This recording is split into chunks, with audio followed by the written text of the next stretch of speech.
Hi, I'm Megan. I'm Colin, and this is Pet Sitter Confessional, an open and honest discussion about life as a pet sitter. Brought to you by Time to Pet and Pet Sitters International. When we think of leadership, we typically think of bringing others together and working towards a common goal. However, leadership actually starts with leading ourselves and leading ourselves well. Unfortunately, many of us carry around limiting beliefs that prevent ourselves from actually leading ourselves well. So today we're really excited to have Gila Kurtz, dog trainer and owner of Dog is Good, on to talk about what it means for it to have self-leadership in our lives, how we overcome those limiting beliefs, and how we break free from the things that are holding us back to reach the goals that we have for ourselves and our business. Let's get started. Yes, thank you so much, Colin. It is exciting to get this chance to speak to you, particularly on this topic. My name, as you already said, is Gila Kurtz, and I am one of the co-founders of a company called Dog is Good, which is a lifestyle brand for the dog lover. And we've been in business for a little over a decade, and throughout that time, I have done quite a few things within the pet space. But the genesis and the involvement of that company really originated from my role as a professional dog trainer, which is something that I still do today, believe it or not. I focus on puppy development and supporting families who are bringing new pups into their household. And this was, oh my gosh, well, I've been a trainer for over 20 years and was at a continuing education conference for dog training when I was in an exhibit hall and saw a vendor selling T-shirts. This particular vendor was selling T-shirts that all looked the same. They were white. They said, "I love my," and they had a particular dog breed on it. And I remember standing there for a good couple minutes thinking to myself, like my brain was turning. And as I was thinking, I was realizing, I do love my dog, but there's something a little bit more profound than just I love my dog. And the shirts were not something that I was going to wear. And I was trying to figure out, what would it be that would express truly this relationship that I had with dogs in a way that was also classy and fun and whimsical to wear. And I returned from that conference and had a conversation with my husband, and we decided, you know what? The pet space was already starting to grow. There was nothing in the pet space specifically for the human at the other end of the leash. And so we made it our mission to focus on the dog lover and create products that made it possible for them to share with the rest of the world how much they love their dogs. And we've been doing that now for a little over a decade, about 12 years, selling wholesale into retail stores all over the country. And we have a pop-up shop program that started a few years ago. We've since launched a completely new division specifically for dog lovers, nonprofits, and existing service-based businesses such as pet sitting and dog walking, dog training, grooming, etc. And we also license the brand to manufacturers who use our designs on their products. And that's a way for us to also get our messaging into distribution. And that's what we've been doing. An awful lot, it sounds like, and it really is an interesting space to be in because there is an awful lot of passion behind it, passion from the pet care professionals and passion from the pet owners, and trying to merge those two, whether that's with brand or whether that's merchandise, and trying to communicate that to them as well as trying to how do you communicate that passion through the things that you wear, things that you use, and things you do in your life. And it sounds like right where you're kind of moving right in that space. Yeah, absolutely. I mean, at the end of the day, one of the things that I believe wholeheartedly is that technology for the past decade has made it possible for us to connect, to communicate, to expedite our processes in terms of communication and the do via email and all the social platforms. And yet at the same time that we're so deeply connected through those mediums, we are as people more disconnected than ever before. And so the relationship that we have with our dog has become even more significant because of this need, this human natural need, whether it's conscious or subconscious. There's this need to feel connected in a more emotional way. And the line that we create and the community that we've built is to create conversation around that. And in essence, it obviously makes people feel great. And anytime you're elevating someone's emotional state and reminding them about this relationship that they hold with such high value, it makes for great opportunity to grow and to connect with others. Right. Well, and being in the pet care space, you can come alongside your pet owners and help them in that process of helping them in that communication process, connecting on a better level with their beloved pet and talking to them about concerns or problems that you have and recommendations that you can give to them, because they're interested in giving the best care possible. And you're able to, again, come alongside them, partner with them through that process and help them enjoy their pet more by the services that we are providing. Oh, 100%. In the pet sitting industry, dog training industry, dog grooming industry, I think part of it is a paradigm in terms of how one views their role within the contractual relationship that one has with a client, right? So we can show up as a dog trainer, or we can show up as a consultant. We can show up as a pet sitter, or we can show up in a consultative way. And when you come from a place of expansive service and over deliver to the customer, it's a great way to grow your business.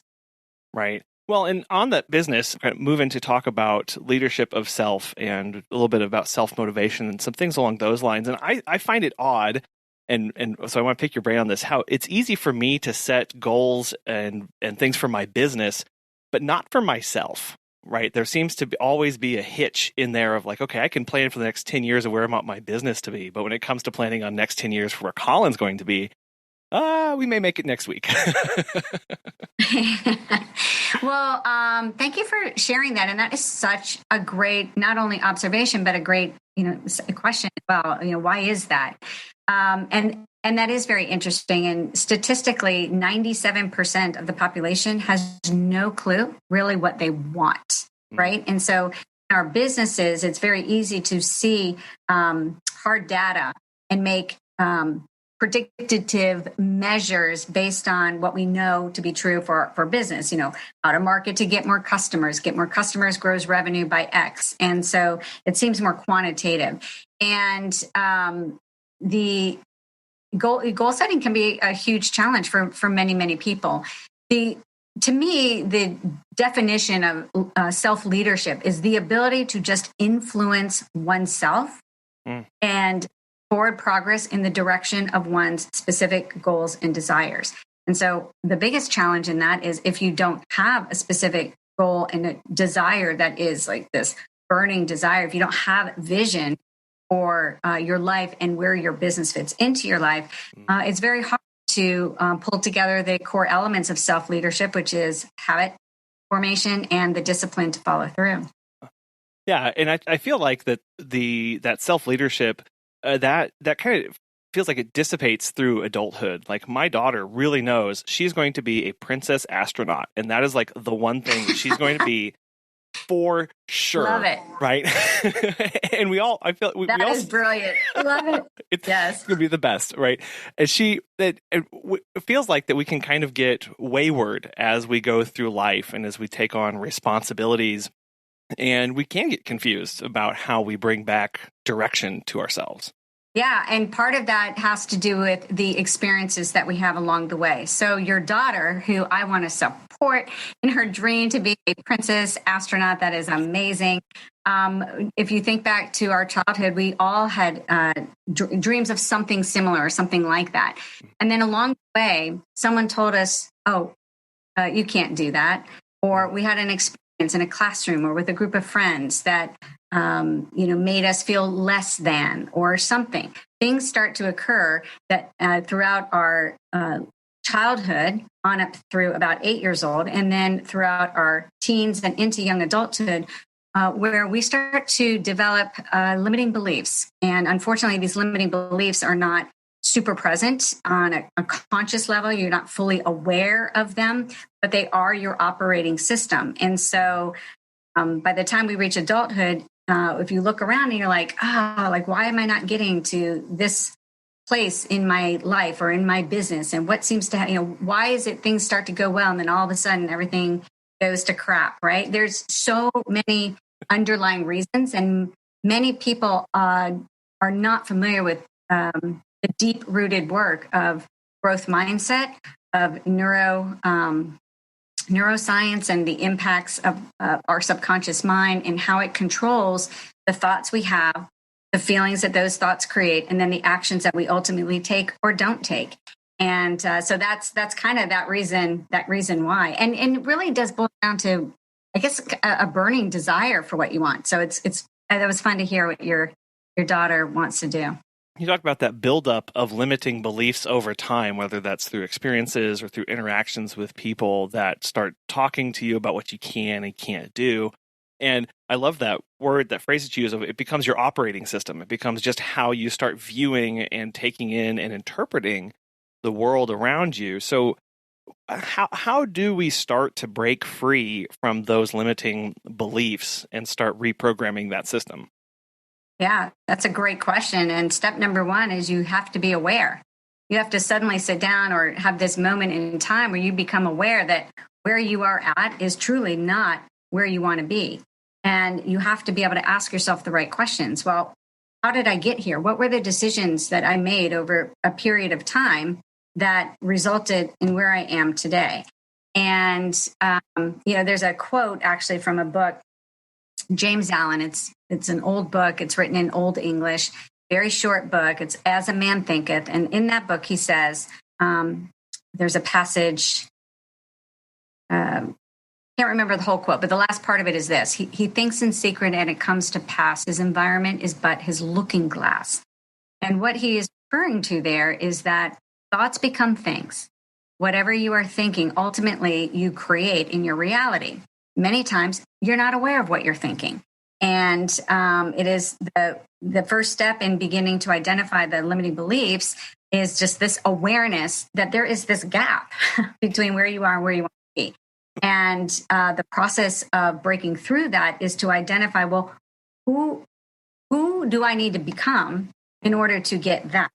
Because, and that may be determined by your own self-analysis, or it could be determined by, hey, who has what I want? Who's already achieved?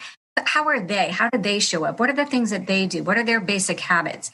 And then developing a plan, developing a strategy to begin to shift that thinking process, and noticing when old habits start to show up again. Yeah, that two-step process of going, okay, who do I want to be, but also who am I right now, and why am I that way? And I feel like through last year, many people had their identity challenged as a business owner. Yes. Because I saw many people go, well, I'm a dog walker, I am a pet sitter, I'm a dog trainer. What do you mean I can't do that anymore? And all of a sudden they were grappling with, what does that mean for me to not have that in my life? And trying to take these steps to figure out, okay, if I don't have that, who am I? You just bring up the best points, because that is such a critical thing. So many people become what they do. And that is a very different thing than just being who you are and getting to do something you love, right? That can support your dreams, et cetera, that way. And that is a paradigm shift.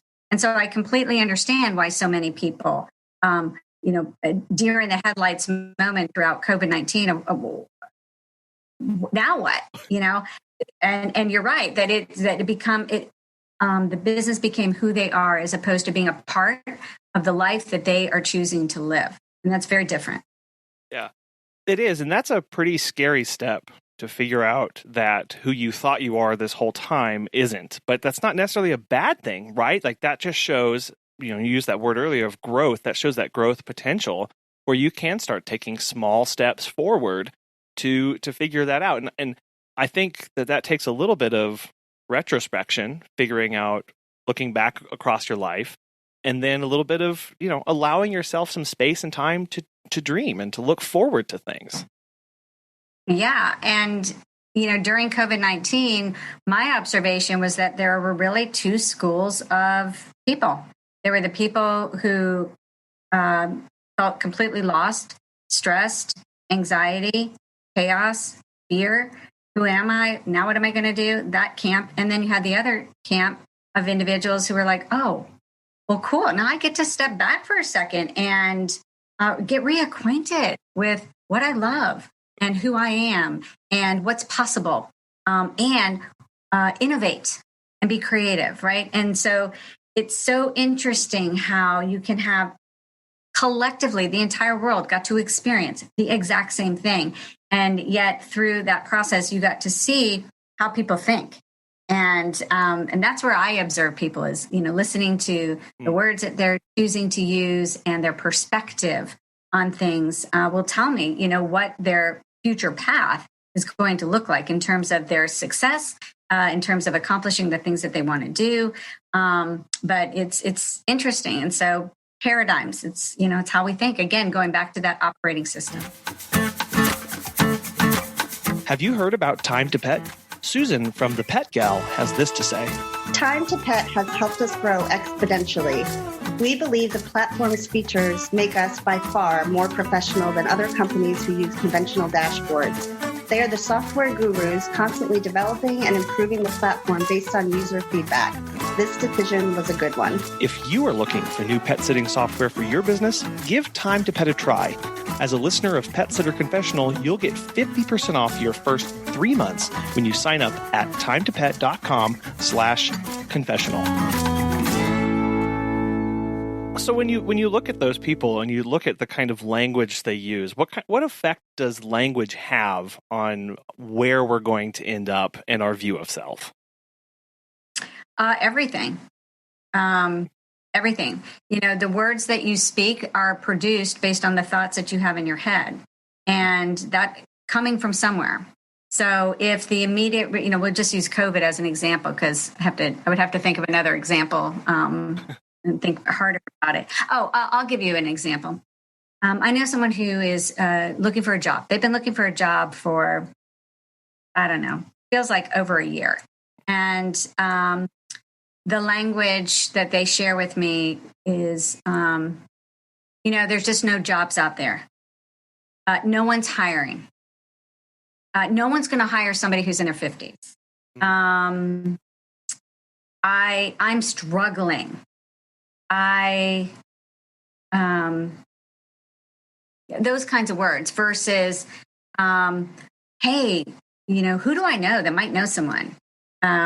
There's something out there for me. It just, the right thing hasn't shown up yet. And, so it's just very, very different ways of looking at things. When COVID came about, literally within a week, I had a lot of colleagues in the pet space. I had many, many conversations throughout the first couple weeks with heads of other companies and things like that. And there were a lot of people that just, as you probably experienced as well within your own community, the fear, oh my gosh, what am I going to do? I'm so anxious. I feel so depressed. And I was like, I literally, the first words out of my mouth were, well, what's possible now? What's possible? And every night before going to bed, that's what I would ask myself. I wouldn't try to answer it. I would just ask myself the question. And so in doing that, in seeking answers from a place of possibility, created a whole new division that we're launching right now, which is taking the future of our company in a completely new and more productive and positive direction than I could have ever imagined. But it's the language that we use that shape the way that we interact with the world around us. Yeah, I really like the way you put that, because it's not necessarily the fact that, words manifest things in the world, but they tend to manifest thoughts in yourself, and then you react and you respond to that in the world around you. And so that's why the language we use to describe ourselves, I think we've all had a friend or knew someone in school who said, I don't know anything, right? I'm too stupid to do this. I'll never learn this. I can't get through this, right? That I'm no good at math. Right. Yeah, I could never do that. what that does is it just becomes the self-fulfilling prophecy of each failure, each thing that's not 100%, each not success. I'm not even going to say failure. I'm just saying they didn't quite succeed. It reinforces that belief, and then eventually you just stop trying, and you just don't have that effort behind you. Yeah. Well, and it goes, that's very, very true. And so the question becomes, why do some people become so easily defeated at the first sign of failure, the first sign of a challenge, or the first sign of an obstacle? And why do others go, oh, shoot, there's this big rock in the road. I got to figure out a way to get around that. And they do, right? It goes back to knowing what one wants. Yeah. And having this burning desire that is so, it's so strong, it's going through your veins, and a unwavering faith, whether you have proof around you or not, that this will come to fruition. You may not know how, and you don't need to know how, that you just believe. And then persistence is the other ingredient. And it's something, actually, I do a thing on through our groups called Monday Month Motivation. And I'm going to be talking about persistence today, because without that, most people fail. That's where most people fall short. They don't push through the uncomfortable. They don't embrace the, and whether it's I'm not worthy enough, or I'm not deserving enough, or see more evidence that things just don't work out for me, whatever the perception is within their heads, is the reason why they will not get to where they want to go. And it's so easily, there's an easy remedy if people are willing, but people have to be willing to do the work, right? They have to be willing to, one, acknowledge that they might have some limiting beliefs that are taking them in the wrong direction, and then be an awareness and a desire to make some of those changes. Growth mindset is not something that everybody engages in. Yeah, I think when you start assessing where you are and then that where you want to be, sometimes whenever you realize, oh, I'm not there yet, it's an immediate failure, right? It's like, well, okay, I'm not where I want to be, so why even try, right? Why even bother? And you said that. You said, they don't want to work through the uncomfortable. Like it's real work.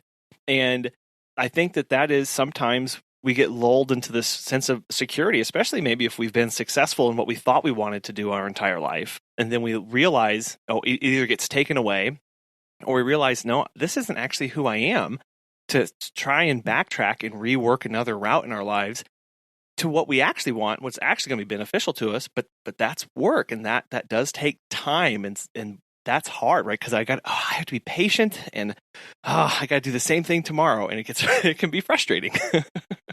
Yeah, no, exactly. If you look at any successful person, any successful company, I always try to help people put this into, make it relative. Yeah. Not one of those people that you might be viewing as successful did this overnight, right? Mm-hmm. They did not achieve their success overnight.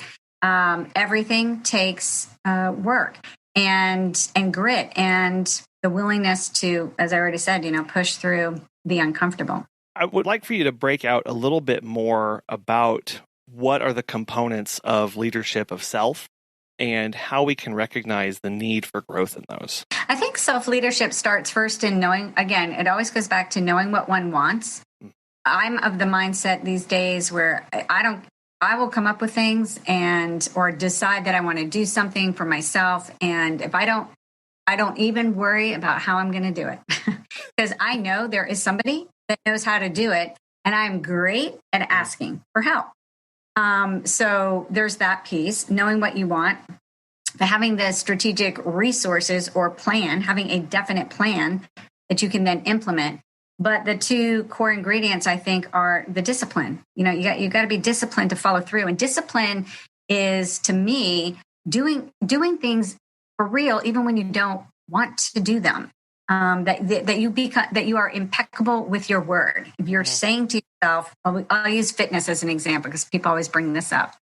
You're saying to yourself, I'm going to go to the gym and start going to the gym. And you wake up and you're like, I'm kind of tired. Or you're going to run and, oh, wow, it's sprinkling outside. I'm not going to go.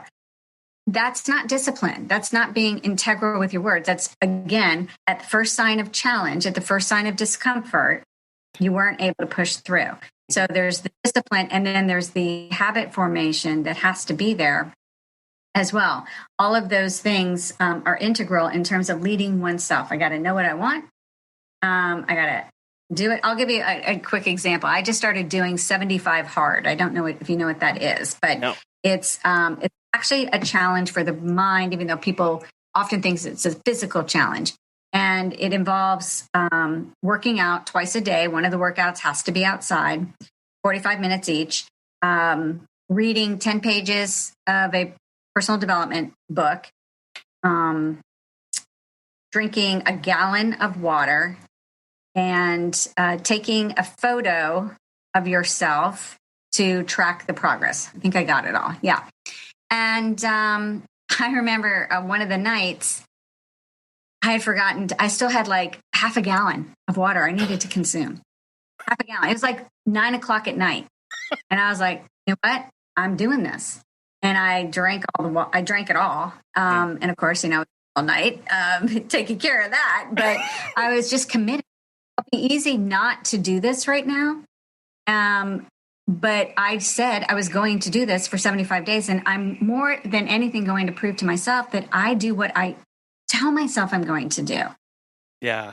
No, that's huge. And when I hear that, I think of like external and internal motivating factors for ourselves. And I know for us, one of the things that we struggle with is just telling clients no, right? And when I say no, I mean no, and I'm not going to go back on that. And how many times we end up going, okay, well, this one time, okay, you can do, we'll do this late thing, or you don't have to pay this time. And who are we holding, as a business owner, as on the wonderful road of entrepreneurship and running our own business, we are accountable to ourselves. And if we can't hold ourselves accountable, how can we expect to hold anybody else accountable for their actions, if we're not doing it for ourselves?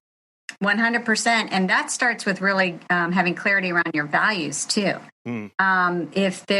I can see where that might happen a lot in the business, or like even when I'm doing puppy training, let's say, or if somebody's, I got to cancel, can you reschedule, the only time I welcome the canceling is when it completely, where I'm like, I wish I didn't have to do this tonight because I have so much else I got to go on, and the universe always hears me and delivers. And so I'm like, yes, and we'll reschedule. But at the core of it is, what are your values? And in the pet sitting industry, dog training, any of these industries, to me, what is the client onboarding process? And is this discussed? Is this part of the conversation in the onboarding process?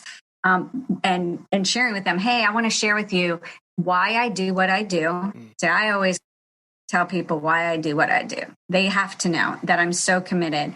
Number two is, I want to also share with you some of my values in ensuring that you have an exceptional experience with my service. And boom, boom, boom, boom, boom. And if I was pet sitter, I probably would have it in a contract that they sign and they're aware. And then when they come up with the thing, you could say, I so know that you're struggling with that. And unfortunately, I'm just, I'm unable, or time does not permit me right now to do what you need me to do, or whatever it is. You just stick to it. And the more you start to stick to it, you end up very aligned. Your values are aligned, which makes you feel good. And the more you start to do it, that becomes a habit. So then your boundaries don't get crossed, and you don't get thrown off, and you don't feel frustrated, and you stay in alignment with what you're going to be. And I think that, by stating that right up front in your onboarding process, that it really helps to set the expectations for the customer. Yeah, it does. And again, you are offboarding that process from yourself, right? And now all of a sudden you're externalizing what the client has to go through, and it's not relying on you. So if you feel like, I can't always be consistent, or sometimes I waver, blah, blah, put it all on pen and paper, black and white, so they can read it. And then it's, you don't have to worry about saying yes or no. It's already taken care of for you. And I love that you sit down and you even explain part of your values to your clients. And I think that's a process that many of us actually don't do, or maybe don't even know what their values are.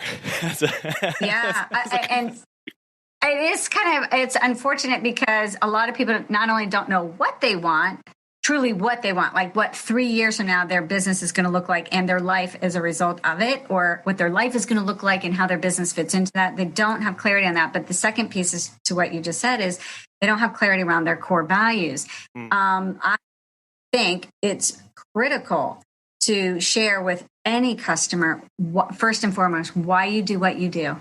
I mean, the moment they know you're walking dogs. Or sitting while they go out of town, or taking them in to use your services, but they will be more committed customers when they know why. When your why, when you lead with your why, you build a much different relationship with your customer, and then if you share with them your values, it will set that expectation as well. I think many of us have heard, I have to know my why. But I think listening to this and hearing you talk, it's like it does so many things for your business, right? It doesn't just give you purpose, but it gives you concrete understanding for each one of your actions. It actually brings control back to you, and it helps you better connect with your clients, especially if you're sharing it with them and having it on your website or on a contract, right? And then you're building that relationship, and they get to know you. And they know that they are supporting somebody that they believe in. That is the essence of it. What you just said right there. It's a very different relationship with your customer. I will share with you. I have been training dogs for over 2 decades. And about 9 years ago, I decided I just want to focus on puppies because I just love them, and I really am helping families. I want those dogs to stay with the family, right? We know we can get them early. That increase, the rate of that will increase significantly. So, but in building the Dog is Good company, very busy, and so I would only train like here and there, just randomly. If somebody called, I would take that on. But this year with COVID, as many trainers are experiencing, I've had an influx of massive calls and training. And of course, I've been enjoying that wholeheartedly. But what's interesting is that I don't have a website. I don't have any kind of online program. I don't have anything that would even indicate that I train puppies. But my book is beyond full to the point where I'm training someone to help me ultimately. And that comes from the way that I onboard, the process that I take people through, that whole experience. It's not just training the puppy. And then the offloading, I hate to say it like that, but the closure of the training or the work that we're doing together that expands into this massive referral opportunity. And, so those are all processes building in, but it's because I lead with those things and I bring it up and I get excited about it, and they get connected to it, and they want to help you out. Yeah, they absolutely do. And, you're talking about, you get excited about leading with your why, and you're staying up late to drink a half gallon of water. Has this been easy for you? Is this always something that came naturally to you or over the years? Yes. Yes and no. Okay. So believe me, I am perfectly imperfect, just like all of us are. But one thread of my being is that I am a disciplined person. So when I say I'm going to do something, I am going to do it, even if it means, oh my gosh, I have to stay up late to finish that off because I promised it or I said. That's just been always relatively easy to me. Yeah, I think that discipline, and I don't know where that came from. I don't know.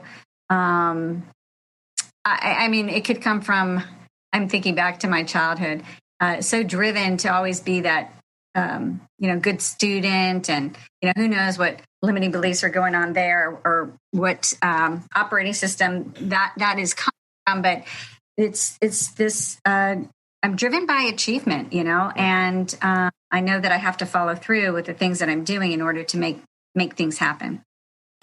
Yeah, I think that there are definitely people who are born with that drive, and then there are people who have to learn that drive and have to learn ways to build systems, have support to do that. And I think that just goes to show that it's a process for everybody, right? Nobody's perfect, right? Yeah. It is. Well, and so too, that what you just said, which is interesting, which is also something I feel very strongly about. Like, that is my weakness. I am not a systems person. I am a visionary person. I am a visionary and a doer, but I'm not a detail or a systems person.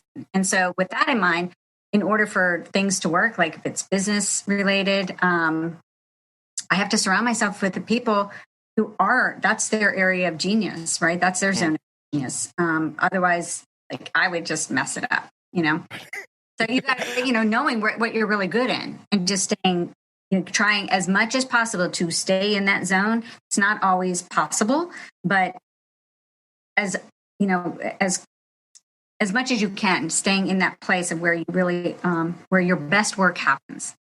Yeah. And I like you rephrase that a little bit of going, it's not that you have to all of a sudden become this really driven person or become somebody different. It's lean into your strengths and then see who else needs to come along. What SOPs do I need to bring in here? What software do I need to be on board?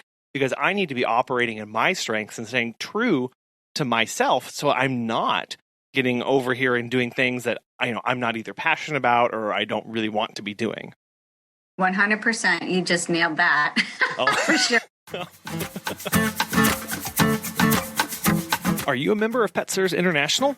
PSI is the largest educational association for professional pet sitters and dog walkers with a mission to promote pet sitting excellence through education.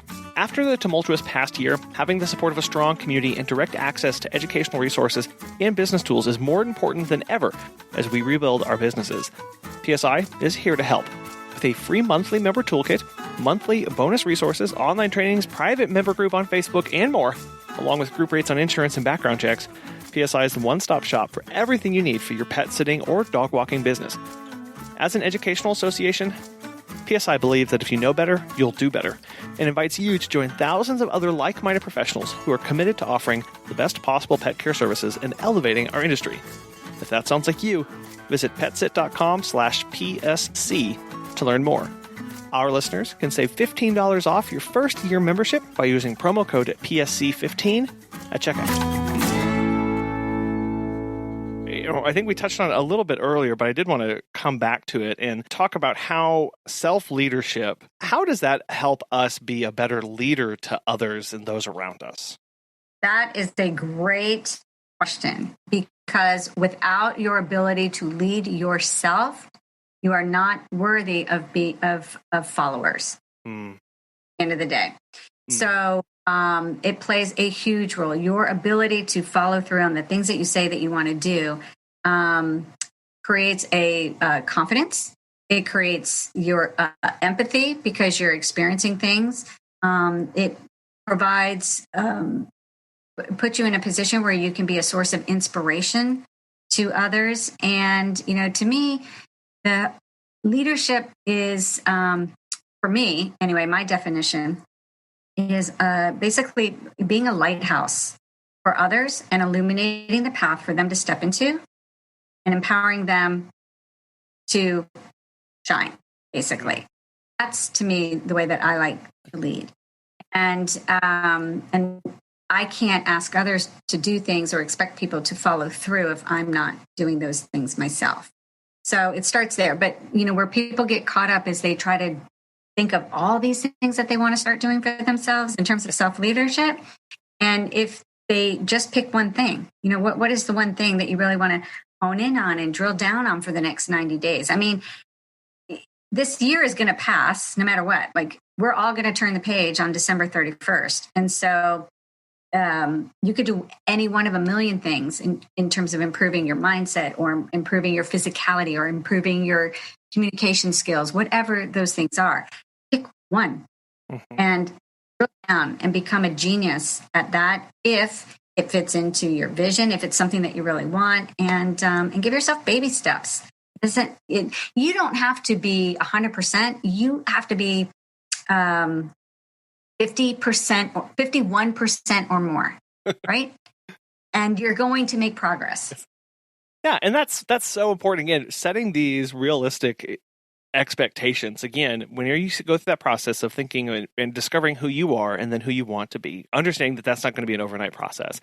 and then just picking one thing. And you said, do it for 90 days. And the time frame on those kind of things is so important, because if you go, now I have to become that, and I guess I'll just do that between now and infinity, all of a sudden it's really daunting. And and you can do and put yourself through just about anything for 60 to 90 days, because you know that there's an end to it. Now, the hope is you're going to be making incremental improvements so that by the end of 90 days, you don't even recognize that person at the beginning.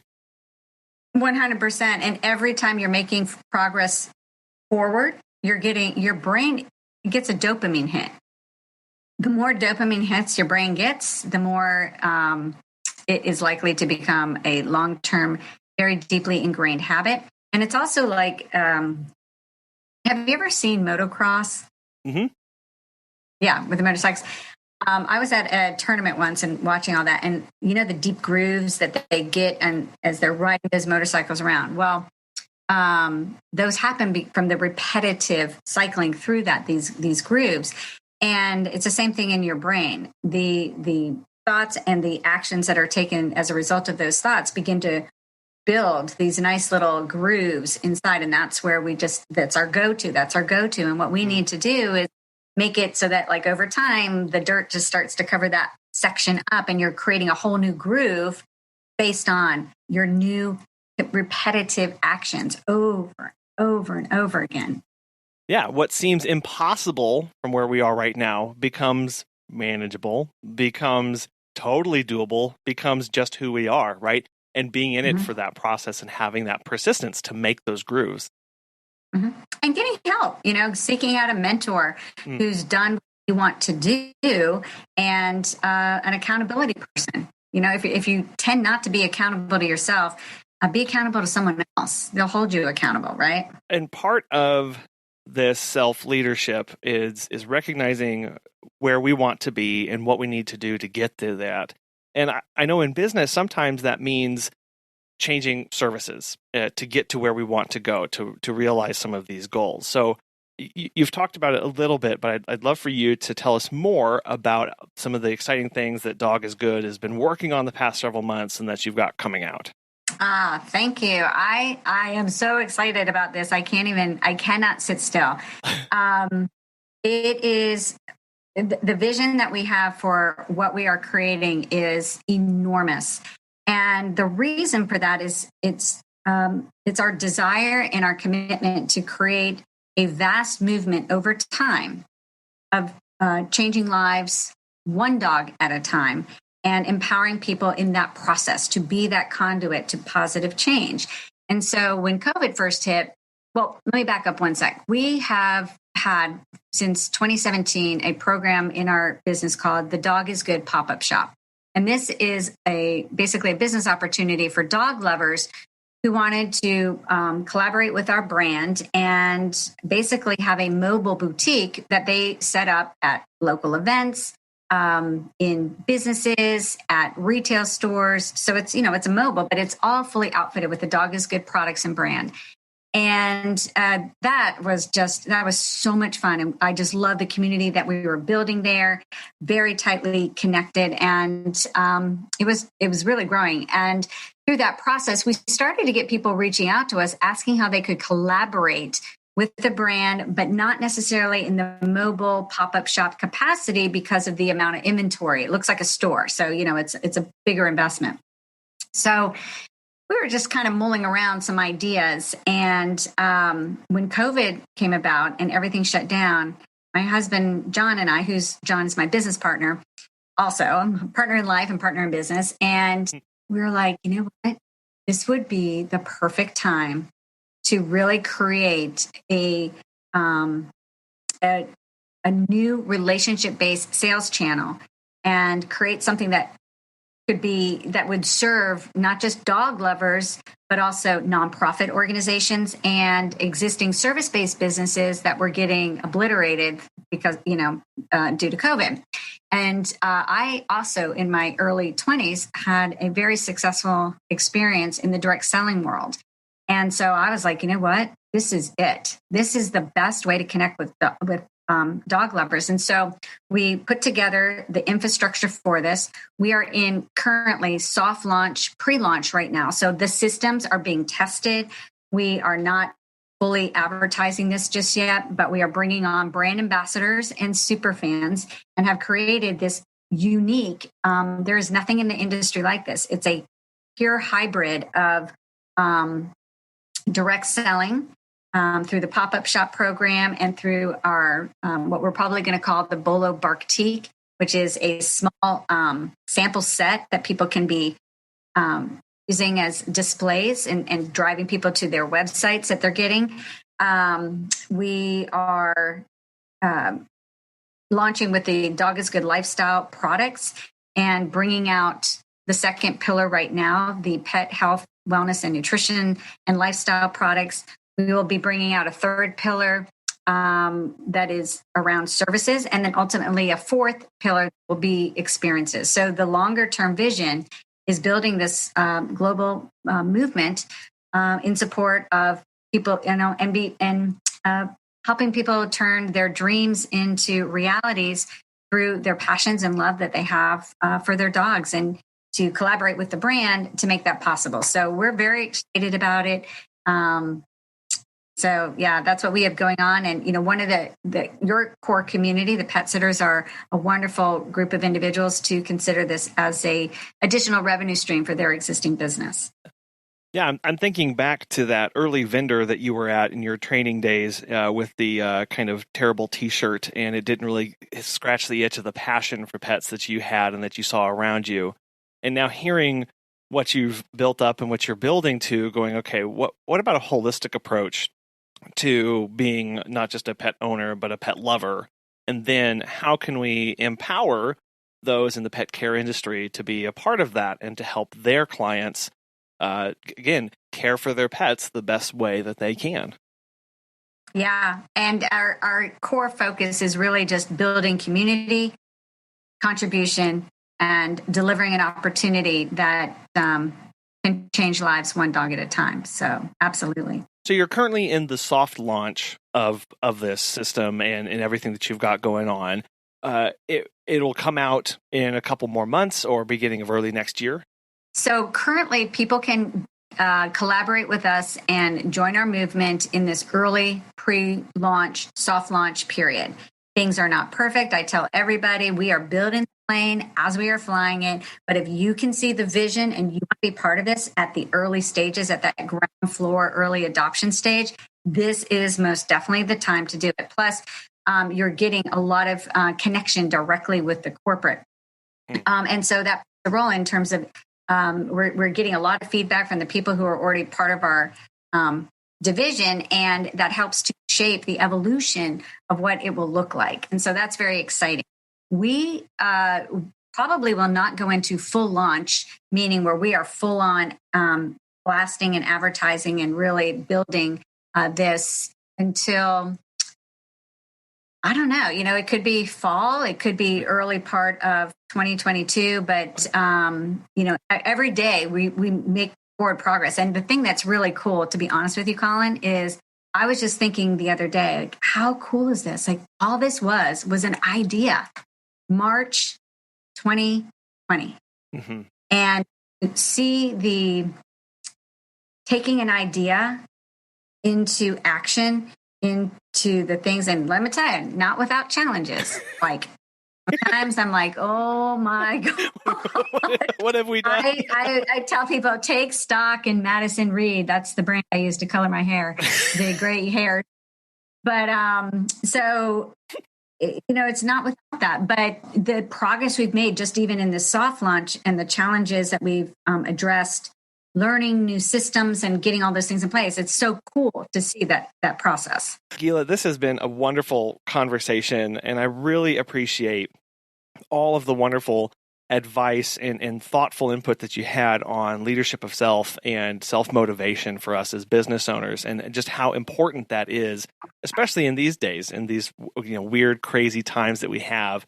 And then the exciting opportunity and stuff that you have going on over at Dog is Good. But I know that there's a lot more, and we just covered on, basically the tip of the iceberg for each of those. So where can listeners go get more information, get connected with you, and find out all that you have going on? Yeah, well, I would invite everyone to join the Dog is Good lifestyle group on Facebook. It's a really engaged community of dog lovers. So you'd be, involved with a lot of like-minded people. If they want to learn more about Dig Direct, we have also a private Facebook group called Visionaries Inspired by Dog. And if they want to see anything about Dog is Good, they can just go to dogisgood.com. And if they're interested in learning more about the pop-up shop, et cetera, there is a link on there that will tell them a little bit more about that. People can reach out to me by email if you're listening, and anything that I said may have moved you. It's Gila, Gila, at dogisgood.com. And I would also invite you guys to check out my book, Fur Covered Wisdom, A Dog Can Change the Way You See the World, which is available on our website as well. Awesome. A lot of resources there. I'll have all of those on the links in the show notes and on our website, so people can click right through those. Again, Gila, this has been a fascinating conversation. I really appreciate it. Thank you. Well, thank you. I've really enjoyed it too, and I'm so happy that we were able to make it happen. My biggest takeaway with my conversation with Gila was the importance of the language that we use in our lives. How when we start describing ourselves or our situations in a certain way, we tend to follow suit with our behaviors, with our actions, with our thoughts. It's when we've decided that we've had enough and we need to break free from those limiting beliefs that have been built up over the years from things that people have told us or we've believed about ourselves. When we've decided that we need to break free of those, the power of language really shines through. And that when we start talking positively or in a different mindset about ourselves and about our situation, we start acting differently. We start actually realizing that we do have control over some situations and we do have agency in ourselves. And that, at that core foundation of what self-leadership is recognizing our control that we do have and letting go of the control that we don't, and then sticking to the control. Gila talked about the importance of sticking true and staying true to our word. And we've talked about the importance that that brings to not just ourselves, but it shows others that we respect ourselves and they in turn respect us, whether that's the staff that we have on hand or whether those are the clients that we are interacting with and respecting those boundaries that we set for ourselves. So we really want to encourage you to start asking that question, who do I need to become? And that starts with recognizing where we are right now and knowing that it's okay, that where you are right now is exactly where you need to be to launch yourself into who you need to become, to meet those goals, meet those objectives, and start living that life and running the business that you want to be running. We'd love to hear if this is something that you have done in your life and how you have worked through overcoming those limiting beliefs and reprogramming that operating system in your life. We want to thank our sponsors, Time to Pet and Pet Sitters International, for making today's show possible. And thank you so much for listening. It truly means an awful lot. And we are so thankful for you showing up every week and listening to the podcast. Hope you have a wonderful rest of your week, and we'll be back again soon.